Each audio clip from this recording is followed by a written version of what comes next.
tim ekonomi kita bahas yang striker depan. Ini agak kurang menggigit di awal. Ya. Begitu masuk satu striker, namanya Purbayu Sadewa, kelihatan tuh hidup. Iya. Kelihatan hidup, penonton suka. Tapi nggak nyetak gol. Iya, kan maksudnya gini, penonton suka bahwa dia memberikan peluang. Memberikan warna baru di Memberikan warna baru, permainan jadi lebih peluang mencetak gol jadi lebih banyak gitu. Dan penonton tuh menikmati hiburan itu. Bahkan ada yang bilang begini, jadilah menteri kayak Purbaya. Kalau Anda nggak bisa membuat kebijakan yang bagus, Anda menghibur aja buat rakyat. Anda kasih harapan aja itu udah cukup buat kami. Oh gitu? Ada yang ngomong gitu. Kalau gue sih nggak gitu. Kalau lo nggak bisa kerja, minimal jangan nyakitin rakyat. Gitu.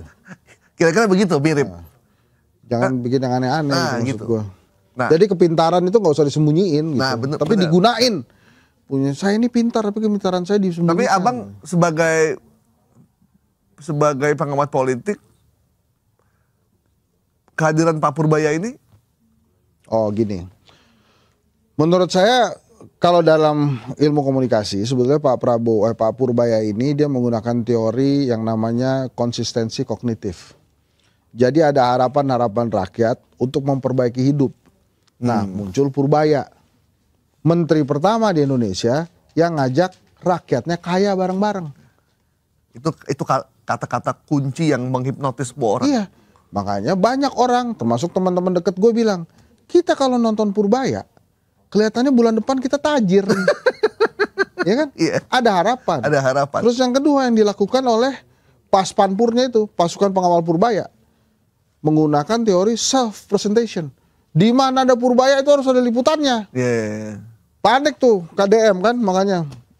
Tiba-tiba pansos datang ke BI. Enggak, maksud gue biasanya kan dia terus memberikan ini, tiba-tiba sekarang Purbaya gitu kan. Udah gak dilihat dia? Gak dilihat loh, kacau balau dia main-main sama Aqua terserah lah gitu kan. Iklan lagi nih si Aqua. Nah, jadi maksud gua Purbaya itu menimbulkan optimisme iya, tapi hati-hati.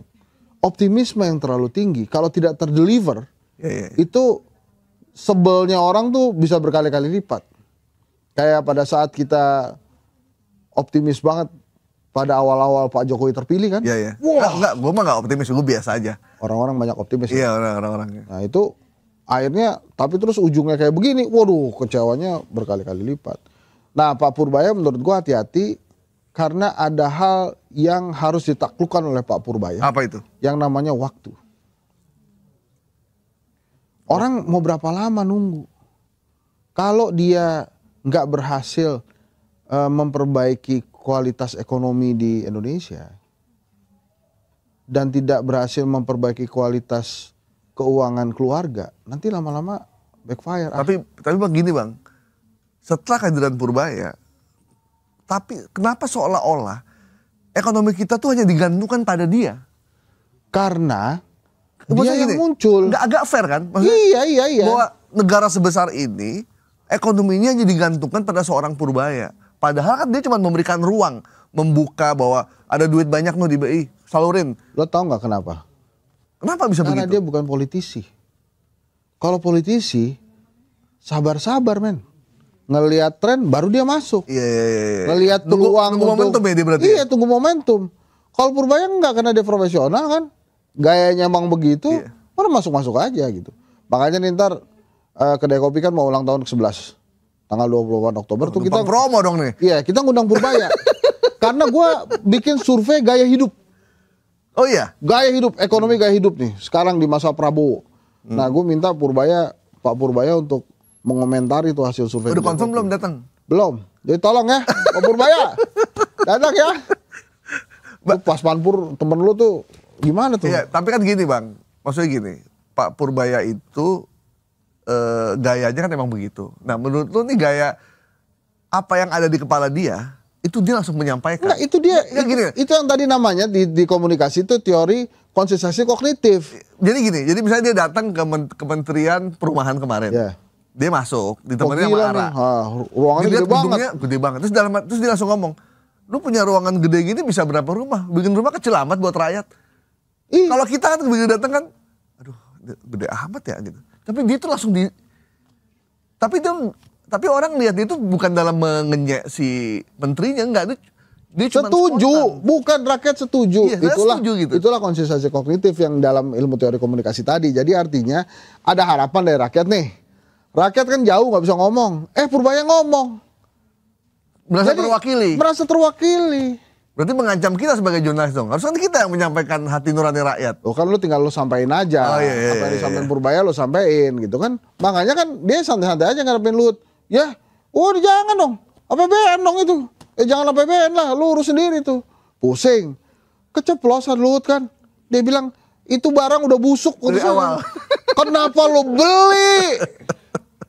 Barang udah busuk dibeli. Terus kita disuruh nanggung utangnya. Astagfirullahaladzim. Oke, nah. Tapi kan dia nggak bisa sendirian, Bang.